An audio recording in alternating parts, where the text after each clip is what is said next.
एकदम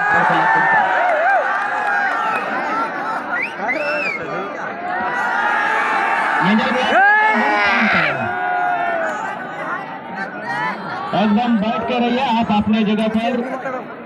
मैंने पहले ही कहा, जिन सभी खिलाड़ियों को देखने के लिए आप यहाँ पर उत्सुक हो रहे हैं वो ग्राउंड में आपको दिखेगा ही। बस अपना प्यार उसी तरह से खिलाड़ियों के साथ, टीम के साथ आप बनाए रखिए।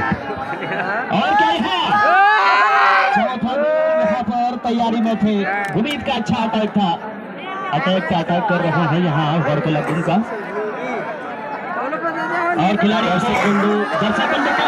संयम करके शांति बनाए रखें। आपको जो देखना है वो दिख ही जाएगा। उधर एंट्री करने दे प्लेयर्स को। जगह खाली करे,